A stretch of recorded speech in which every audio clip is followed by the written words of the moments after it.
So we're going to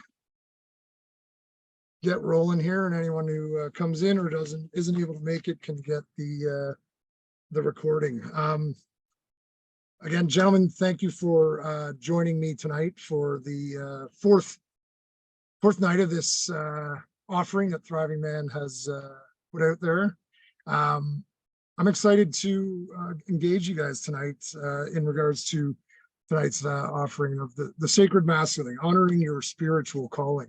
For those of you who don't know me, my name is Matt McCartney. As the screen does say, that is accurate. I use my real name, real handle here. I'm long story short, I stepped out of a place of service as a police officer and got into this one coaching sphere because I still really felt a call to serve. And I have a one-on-one coaching platform, but also I'm the fourth, in no particular order, the fourth coach as part of this Thriving Man Academy. You guys met, or if you see the recording, well, I've met the other three, the previous three offerings. Why this spiritual calling is important to me. I do a lot of my coaching from that space of lived experience, and I grew up in a very religious, traditionally Catholic upbringing. So with that said, what I want to emphasize there is that I really was exposed to those traditional narratives of what, a spiritual essence is supposed to be for someone, from that religious perspective, going to church, calling in your communication with God through the channels of church, and all that the Catholic Christian community has to offer.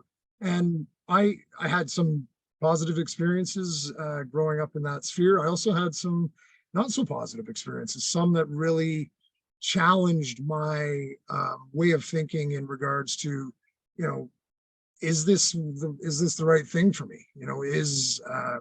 Whether it's Christianity or church or Catholicism, that traditional sense of what a spiritual activation for my life was really challenged it. So as I grew into adulthood and started to make some major changes in my life in regards to how I navigated it, this was something that sat really important to me as to I resisted it in such a way that I can almost say I had really no spiritual essence to myself. I was so resistant to that traditional narratives that I was unable to unblock myself from manifesting a spiritual way of being for myself that worked for me, because I believed that was the only way that it was supposed to be, and it isn't working. So I am going to deny myself that. And I did that for many years until, as I said, I stepped into, making some shifts and starting to think about how I can, make choices for myself that are, maybe in some alignment with some of those older, some of those embedded beliefs that I grew up hearing, listening, exposed to, but also creating for myself and what feels good, what doesn't create that contrast when I engage in it. What is for Matt? What spiritual essence can I create for me that doesn't create that restricted feeling? So that's why I've really explored this quite a bit over the last few years, and I'm excited to bring what I thought and my lived experience and some contemplative questions to you guys in respect to that as well. I did participate in the first two sessions with Kayla and Nick. I was unfortunately unable to participate last night, but it's going to be similar in style where I want to engage you guys in the conversation. I open you. I want you guys to grab a pen and paper or utilize the chat box to share out as we go through this slideshow and what I have to offer.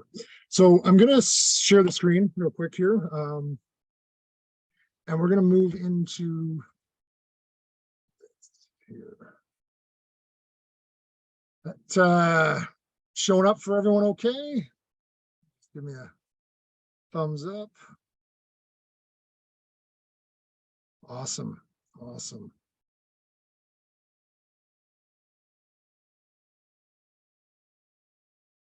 So guys, I'm going to start off just as I shared a bit of, my background. I want to just ask you, have you take a minute and have this reflection. What does spirituality mean to you? And I want you to use the chat box if you feel like sharing out, or I welcome you to unmute yourself as well to share what spirituality means to you and how does it show up for you in your and if it doesn't, please share that as well, in respect to how you are exploring that for yourself currently.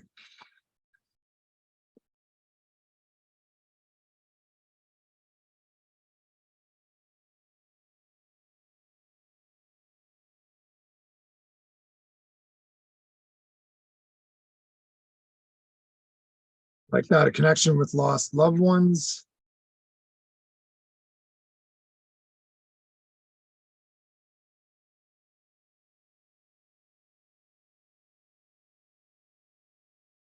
Anyone else want to share out or unmute and relationship with the creator? Thank you for sharing that, Jeff.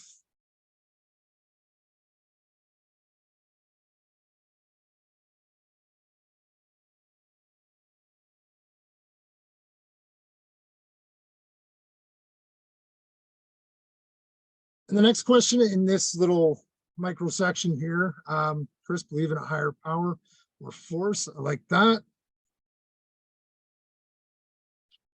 Do you feel, so basically, if your spiritual essence is in tune with some of those things that you guys have presented there, do you feel called to be more engaged with it? Do you feel called to be more attuned to your spiritual self? Do you feel like you're sitting in a place of scarcity there, or are you in a place of abundance? Or what is it? How does it feel for you right now? Or is this a space that you feel like you want to give more energy to?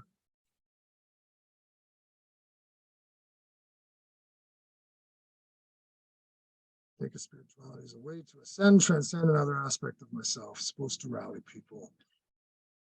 I appreciate your honest opinion. I like that. I like that share. Thank you.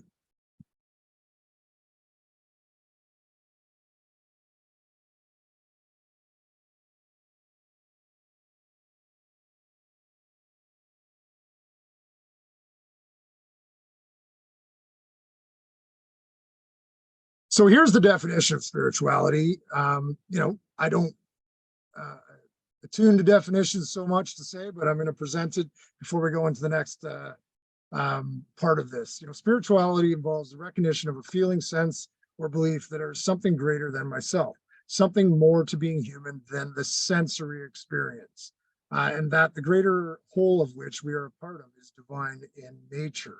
What I draw from that is that, outside of those tangible parts of, our everyday experience, more of that feeling self, that inner knowing, what is it that I'm experiencing that is just sometimes unexplainable? Don't necessarily feel that need to understand it. It's just there. It's in alignment. You're feeling it. Sometimes it can happen when you're out in nature. Sometimes it can happen when you're in meditation. Marcus, you shared, a connection with loved ones that have moved on to another phase. Unexplained, it's something, and knowing without being able to explain it that it exists in an energetic way. With that definition being said, we're going to move into this idea of this holistic self. We are four parts, or there are four main aspects of the holistic being. And, physical, the mental, the emotional, and the spiritual. And why I say those four things is I would, unless you guys do not agree, please unmute if you don't agree, but I would suggest that the first that we generally deny, and maybe a tie between emotional and spiritual, but I would suggest that spiritual is probably the first one that we deny or neglect, meaning that we don't give the same attention to it or the same energy to it that we do our physical well-being. I can't speak for everyone, but most people do something physical every day, whether it's part of their occupation or exercise or whatever that may be. And then from a mental, psychological aspect, we're applying our cognitive brain to most aspects of our day, whether it's the consideration of what the day looks like, how our work day is going to be navigated, whatever it is. Those two show up almost automatically. And then there's the emotional and spiritual. Emotional, I would suggest, is third, neglected often too, as I don't know if anyone will disagree with that. But spiritual seems to land in that fourth spot because it's, as I was saying, a couple minutes ago, usually it's mostly unexplainable. It's a feeling, it's an essence, it's an aura. It's something that doesn't try to explain an experience, a spiritual experience to someone, and you have it. It's yours. It's your own, and it's for you, and it's really hard to navigate. So, because of that, we deny it. We deny it because it isn't something we can touch. It isn't something we can explain. And the beautiful part about it, and what I've come to understand for myself, is that that's the beautiful part of it, is that it is our own, and that it can be authentic to ourselves, and that it doesn't actually matter what someone else's spiritual experience is or how they navigate their life through religious context or through meditation, other things that may not work for you. What matters is your creation of your spiritual essence, and we're going to dive a bit into that today. So you guys explained so we're going to go into, I'm missing a spiritual. We're going to go back to this slide for a second. I want you guys on mic or share if you guys are engaging in some sort of spiritual practice. And again, there's a litany of things, can be anything that feels spiritual to you. I would love for you to share it in the chat box or share it openly on mic. Let us know. What does a spiritual practice mean to you currently?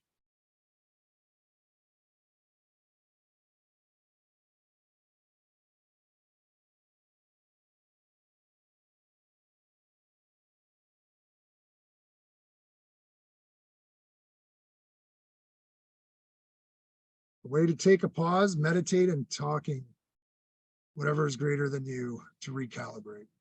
I really like that. Depends on which part of you most connected with and more developed through your personal path.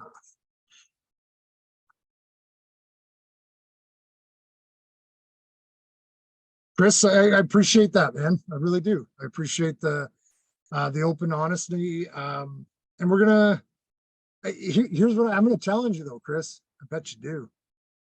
And we're gonna get into that. And I'm saying that because I would like to think, and we're gonna get into it in a slide or two, that you don't have any spiritual practice currently, according to traditional narratives that you've been exposed to. But as I'm going to explain in a minute, you'll see why I'm saying what I just said. Jeff, prayer, listening, reading, journaling. Jeff sounds like tuning into self, really getting into Mike with Chris on this one too. Don't currently have one. Thank you, Mike, for sharing that. Marcus, listening to your gut, that intuitive self, what feels right for you, right? I love that. Thank you guys.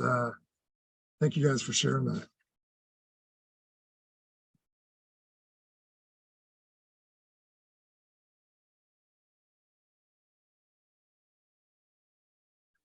So Chris, Mike, I don't,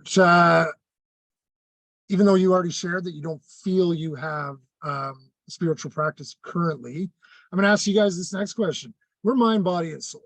When our spiritual needs aren't met, we go into survival mode when we could be thriving.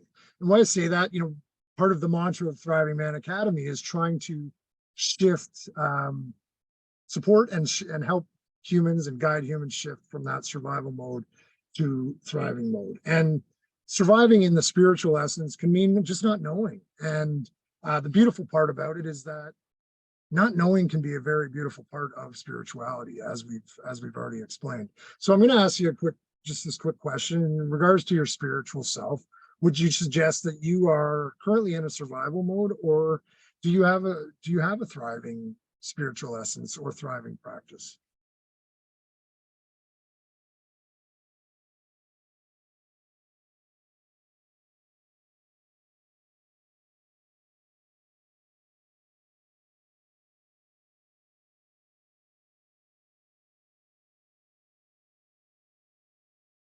Come on, guys.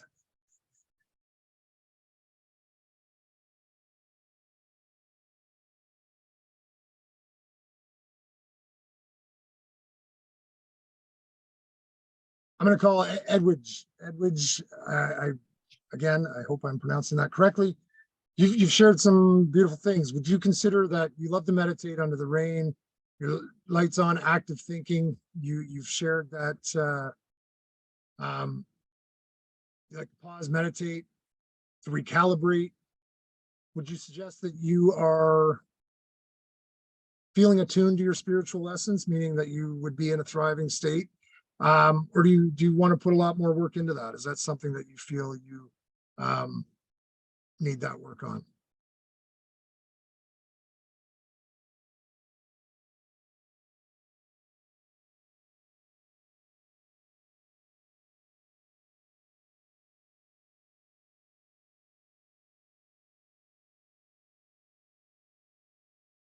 Of course, there's always work. I appreciate you saying that. Yeah, if our destination, if we think we've found our destination, we're likely time to start seeking that next destination.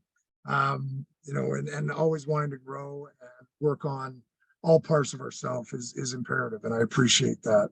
Um, Chris, currently thriving as a whole, love to hear that. Um, which brings into this, if you aren't feeling like you're thriving, and we're gonna speak to the spiritual part of ourselves specifically here.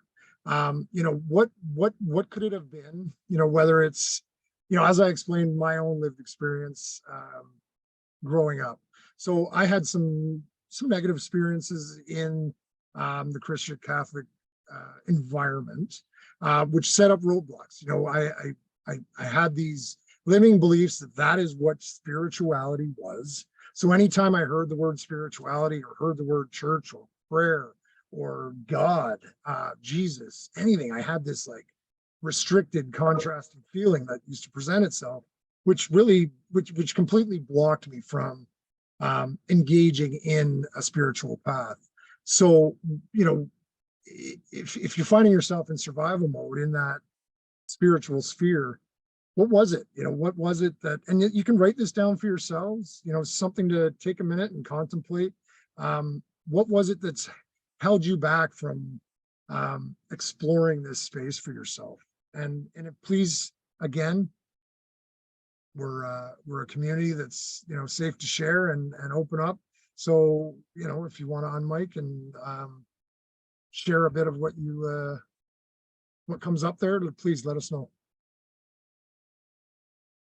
And on the flip side, as I've said in the bottom of that slide there, if you are thriving, if you're feeling like your spiritual practice is doing well, what of your upbringing or what of those embedded beliefs as you were in your formative years growing up guided you in a positive way? We're not here to dwell on negative aspects. We're here to reflect and contemplate what our spiritual practice is for us. So if you have a great spiritual practice, was it the upbringing that guided you in a positive way? Please share that out as well.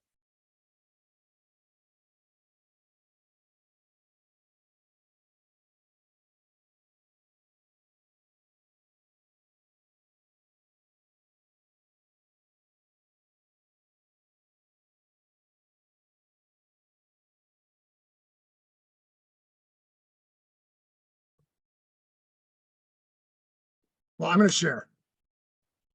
Okay. If I can't get one of you guys to share vocally on mic, I'm going to share that.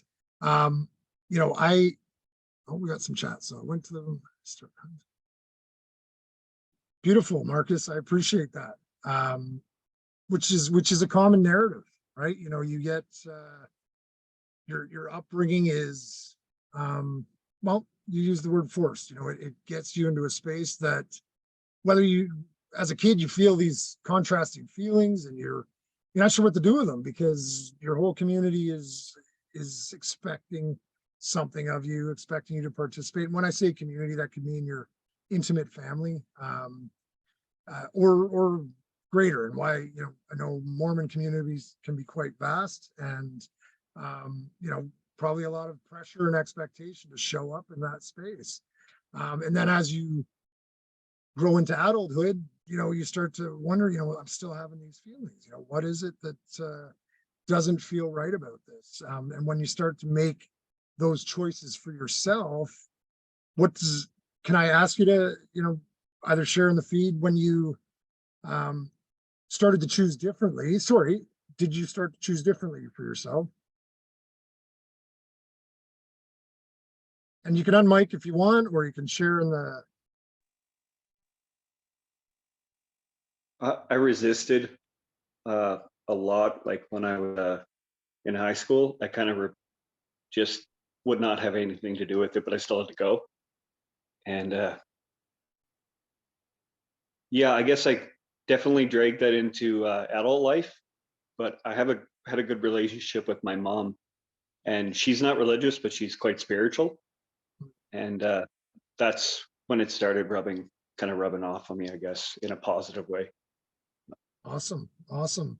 Can I ask you quickly though? Did you stop attending? I don't want to say mass, whatever, what may it be called in a Mormon community? Did you stop attending? I think I turned 18 and they told me I didn't have to go anymore. So I never partook in anything. I just brought a book and just ignored everyone, to be honest. Can I ask you, did you ever receive negative feedback from that though? From my dad. Oh yeah, a lot. Yeah. And I appreciate you sharing that out loud. Well, I don't think I put you on the spot, but it was more of wanting to identify that as we start to choose for ourselves, and it's a different choice than we're expected to choose. Usually the you know, the reciprocal energy is negative. It's like, well, you know, you get questioned, you get, you know, why this is what's best for you. You get told, you're trying to, you know, force and pull back into that space, which makes it so difficult, right? And creating even more resistance and more contrast to deny yourself of that. What's easier at that point is to just tuck it all away. You were gifted with a mother that had an open mind and open heart to receive, you know, you choosing and feeling into a different space. So that's amazing. I'm glad that you experienced that. I'm just trying to catch up with the chats real quick.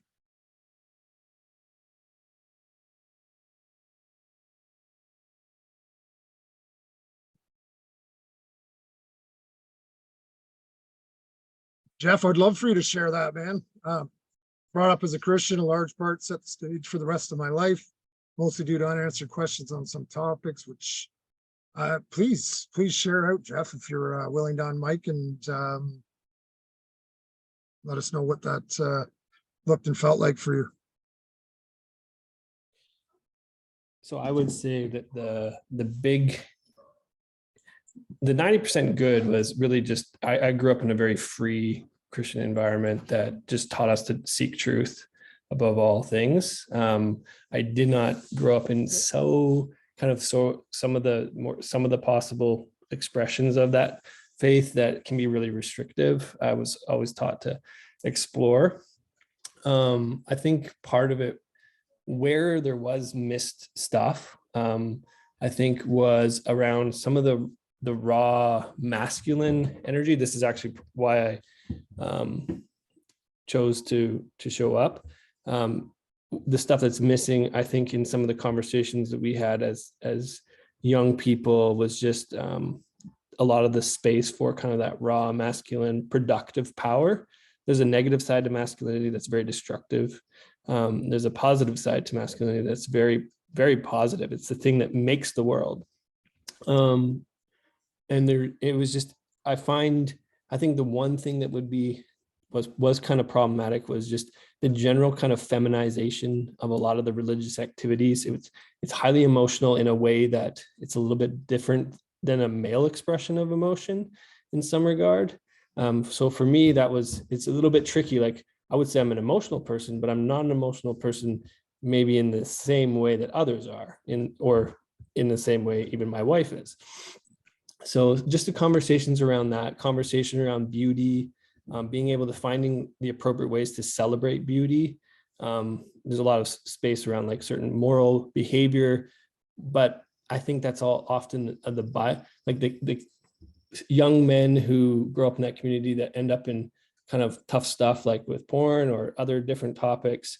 I think it's often because they're not taught they see something that's beautiful and they just have no idea. And so they end up repressing a whole bunch of that, like, wow, we just want to celebrate it. And they're not taught through mentorship how to kind of walk that road in a healthy way. I think it leads to a lot of confusion instead of there being like just like a healthy masculine expression. So it's those kind of topics within that community that were kind of the negative, but the positive was a lot of truth seeking, learn to be still, learned a whole bunch of values and core values to this day that even I would say people are returning to in some regards. Even they may not call them Christian values, but they're definitely drifting back to stuff that would be, found in that text. So anyway, a little bit of a long one, but hopefully that makes sense. No, it made beautiful sense to me. I appreciate you sharing that, Jeff. I agree. I think most traditional doctrines, going back, however many thousands of years to, the formation of Christianity, the formation of all, the foundation of it was to be a good human. I think that, without getting into the bastardization of, spiritualization and religion as a sanctioning body that was, trying to control, so to say, rather than just spread love and spread, goodness and truth. So I love that. And I'd love to, talk to you further about what the religious entity was that you were a part of. You said it wasn't such a rigid one like some present. If you don't mind sharing, or we can touch base on that another time. Yeah, sure. Yeah, I can say, yeah, I grew up in just in Alberta, small town Baptist church, kind of loosely connected with I think it was the NABC conference. So kind of just like your mainline evangelical community at that point. There are people in there that are more hardcore, but that wasn't my family culture. We did have some aspects, but I wouldn't call them religious in the like the most strong sense. It was more of like, we're principled and we follow our principles, and if we want to change those principles, then we can. That it was that. It wasn't so much of where I would say some of the communities that are a little bit more hardcore would be, where there is that control aspect where you can only do these things if it's not sanctioned by the church, then it's a no-go. This was more like on a family, like for a family core values kind of level where each family was choosing to do things. Some people drank alcohol, some people didn't. Some people watched different movies, some people did. Some people lived this way, some people didn't. There was nobody. Obviously, the text was preached, but people were choosing for themselves and having conversations, negotiating the differences, which I think in all truth-seeking environments, you have to have that dialogue, the back and forth, how is this particular viewpoint carried forth in life? Really like that. and thank you for continuing to share there. Yeah, I feel like, the religious boxes, so to say, have really, grappled with spirituality, and some have grabbed onto spirituality. And again, in my opinion, bastardized it to a certain degree. I love, hearing that entities like that I haven't had direct engagement with, give that permission to, growth is about, expanding our edges, right? And then continuing to touch them, expand them, touch them, expand them. That's what exploration was, I mean, or sorry, is, whether it's emotional, physical, literally, going to the corners of the earth, if the earth was actually flat, the edge of our exploration would have to stop. And, using that as a metaphor for our emotional and spiritual self, let's be expansive, let's allow ourselves to think, feel, and be in that spiritual realm. When rigidity is that sense of control that no, you can't do that, and then creating that feeling of feeling bad, feeling lowbrow energy about how you feel about yourself because of something you did against the doctrine that doesn't come from a place of love, if that makes sense. So thank you for sharing that, Jeff. I appreciate that. And it's a good segue. Sorry, I do want to touch on the masculine energy there. I appreciate that, whether you man, woman, we're talking about gender, or, masculine, feminine energy. Yeah, we have a tendency to express ourselves very differently and engage in that energy. And, when talking about that sacred masculine, how we show up in our masculine self as men in this space, can be very different. But I think it is the narratives that we do have to look at, ongoing. We have to continuously look at what narratives are affecting how we look at what a male or how someone shows up in their masculine energy. Can vary from person to person, and that you showing up differently, Jeff, as you shared, emotionally than your wife, doesn't make you any less emotional or more emotional, whichever one that is. You're an emotional being that's going to show up how you need to show up emotionally and spiritually and physically. It's the narratives that tend to dictate that it's wrong or needs to be shifted. Oh, you're not showing up like you should. That language is so binding and restricting, because who other than me is supposed to tell me what feels right for me, what emotional part of me shows up. I think showing up in my masculine energy is attuning to me and drawing that love inside, so I know what is best for me without attaching those narratives to dictate it for me, so to say. I think that makes sense. It's also a very good segue into the next part of this slide. Is we as individuals, yes, we have to obey laws. We have to, or we should anyway, based on some of the systems we're embedded in, or you can land in some trouble in the criminal system and whatnot. But for the sake of spirituality, you have the right to choose all that is for you. Marcus, you alluded to following your gut, guiding yourself with that intuitive part of you, and all the rest of the parts of you in choosing what feels right for you. Feeling those contrasting energies that come from being exposed to, parts of the Mormon culture that didn't feel great. Jeff feeling, an emotional contrast that, may have shifted a narrative in how you show up as a masculine man. You get to choose and you get to listen to your gut. So when you're exploring your spiritual self, detaching yourself from those narratives of traditional, pulling from them and then choosing for yourself. And I'm going to slide into the next slide because these are the things that I consider, and I want to suggestively share them with you because as I was exploring my spiritual self and continue to explore it, whatever was in contrast, I really reflected on. I would tap into journaling, I would do some meditating, or, why am I feeling this? Getting to the root of what it is. And then saying, okay, well, what is it that does ground me? What is it that does open me up? What creates the space inside me to feel love, feel connected?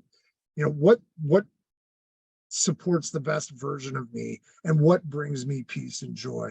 And that's the foundation of how I started to explore my spiritual self. And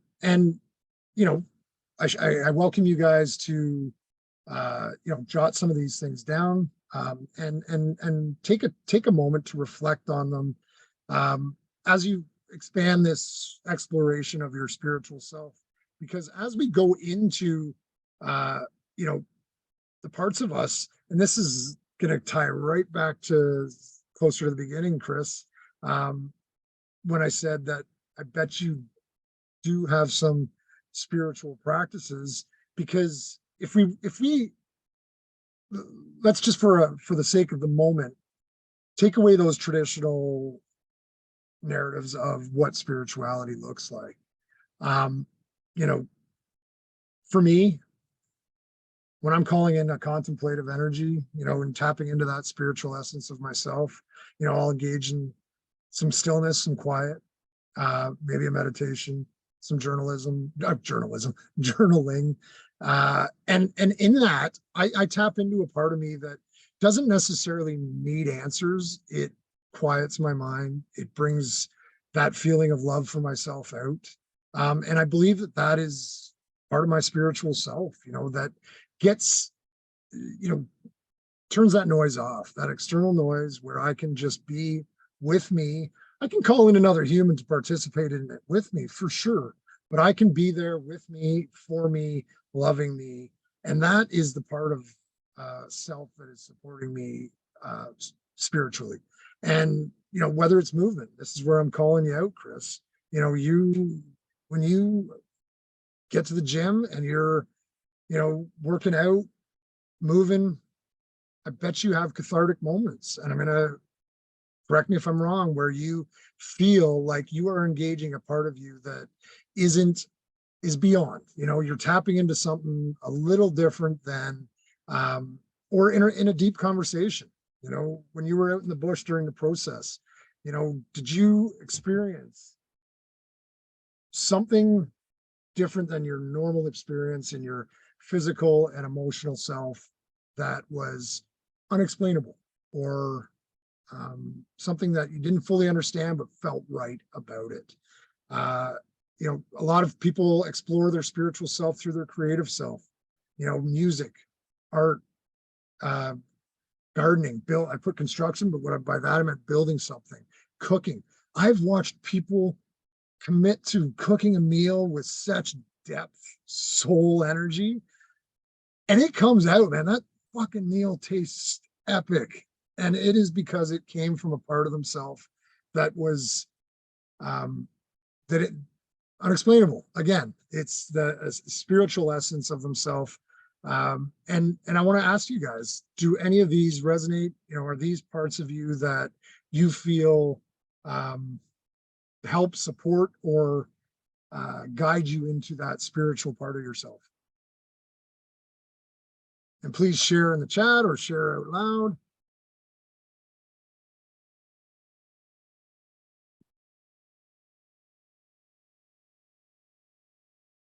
Awesome. Jeff, all of them. I love it, man. Love it. Marcus, music. Yeah.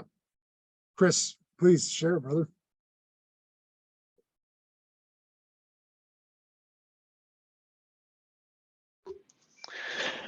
Hey guys. Well, Matt, you were right. The gym is a cathartic experience for me.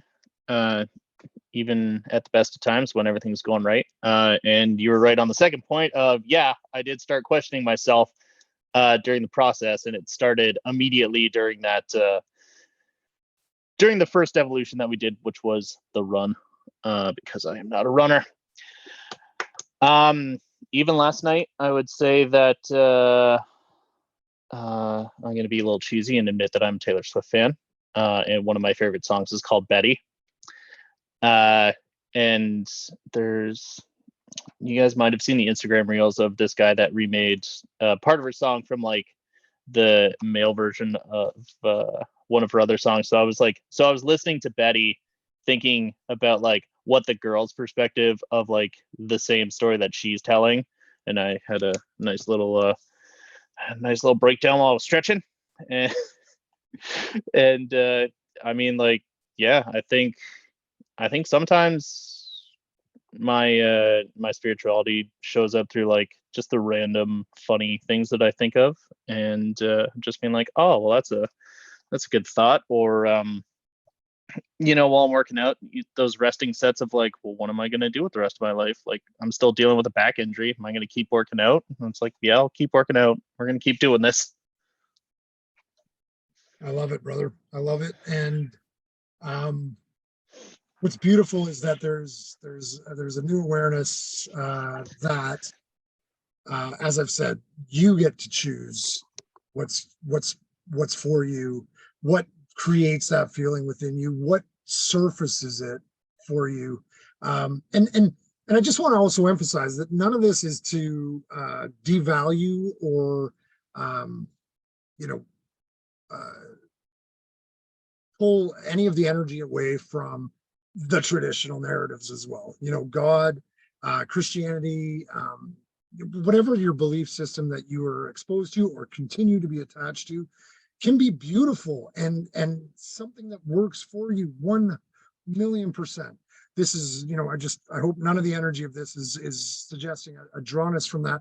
But as I speak to those traditional senses, what, meditation and prayer, when there's music in church, there's moments of silence. They respect those moments, in the sanctity of a mass or an offering that they present. So this isn't to present anything that is to draw you from that. If that's a practice that works for you, I love it.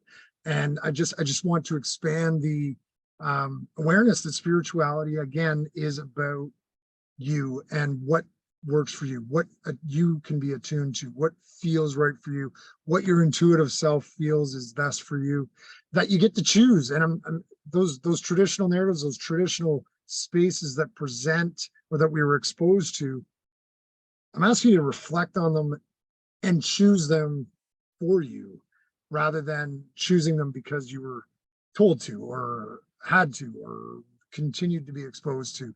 And that's why I present these other suggestive elements that show up, like I said, show up in those spaces most of the time too, but to choose it for you.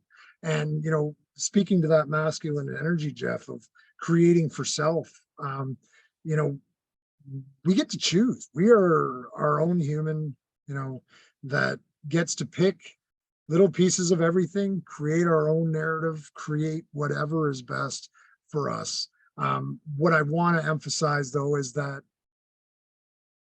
taking this new awareness or taking something from tonight that allows you to start to balance out that spiritual part of yourself. If you are someone that may have been sitting in a more survival state rather than a thriving state, because as we mentioned earlier, that the 4 parts of our holistic self, that physical, mental, emotional, and spiritual, if one is out of balance, it throws all of us out. It throws them all out of balance. They all need attention. And even if it is not even, if it's working out, if you find that space in there, journaling, having a conversation, making those connections with your community, cooking a beautiful meal, it will assist you in that balance of your holistic self, right? And you guys know it. And when one of them is out, when you are physically ill, you got a cold, doesn't everything else go to shit? when you have an emotional moment, you lose a loved one, or you have something happen, a relationship, doesn't everything else go to shit? Let's pay attention to sometimes we have that moment where like, I'm not sick, I haven't had anything wrong with me emotionally. Psychologically today I feel okay, but why don't I feel great? Maybe it's because you haven't tapped into that spiritual part of yourself that day. Because that would put it together. That's a part that we can't deny. So again, all of this is suggestive. All of it is, most of it comes from my own lived experience, and it's worked for me, and I wanted to bring that out to this community in a nugget sort of form, and it will segue into this because we are presenting a 2-day. It's on 2 different Saturdays, May 20th and June 3rd, 2 3-hour sessions where we're going to dive deeper. The last 4 sessions, last week, 2 last week, and yesterday and today, we're scratching the surface. We're kind of getting into what these pieces are all about. And the retreat is to dive deeper into all of them. You're going to have 4 coaches for 3 hours, engaging in more depth into these different aspects that you've been presented with the last 4 nights. And if you guys didn't get to participate in any of the other 3, or you missed 1 or 2, they are recorded, all of them, and Jen's has not been presented yet, but she was on a flight today, and hers is going to be uploaded tomorrow morning. So you will have access to all 4 recordings by tomorrow. The investment's $200, $190, $199 US. And from a what's that terminology?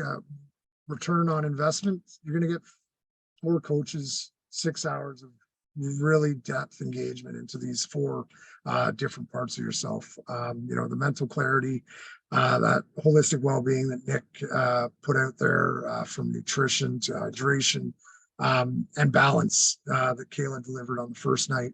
And then we're going to dive more into the spiritual essence of self during that retreat as well. So I'd love to see some of you guys there if you feel called to it. Any questions, you can email us at the Thriving Man Collective. Also reach out through Instagram or whatnot, any way you want to connect. I'm going to stop the screen share here, and I will just put the cut and paste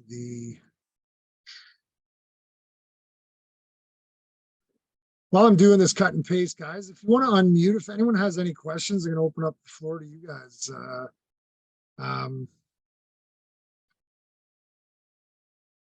Please share out, ask any questions you have.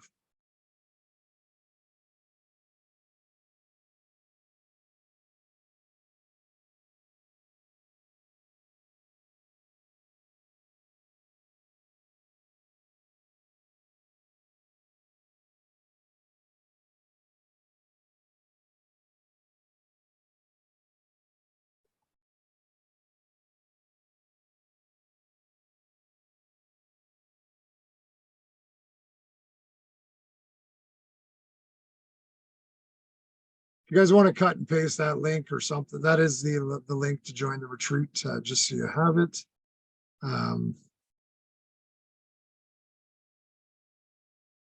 Love that, Jeff. Thank you for sharing that. Love that. Brotherhood is a powerful, men tend towards being alone. Absolutely. I started a men's group here up in Collingwood in Ontario. We do an online men's group too, through the SFE community, for that very reason, Jeff, that I think I probably say this stat differently every time. Somewhere between 97 and 99% of men have one or less other male that they can talk about something at depth, that they can really confide in and feel safe sharing with. So yeah, it's a it's a thing for sure. And the more of these opportunities we can have, and the more we can put ourselves out there and connect, I believe that's spiritual in itself. So thank you. Yes, Chris, men's group feels spiritual healing. You said it right there. Love it. Gentlemen, if there's not any questions, I really appreciate you guys showing up tonight. I hope you were able to draw something from what I put out there. Thank you for sharing your energy here tonight. And I'd love to see you guys in a couple weeks or at any point during the, this community is alive and well, regardless of the retreats that we present, the offerings, always a safe place to reach out. So don't hesitate to at any time. So on that, thank you for coming, guys.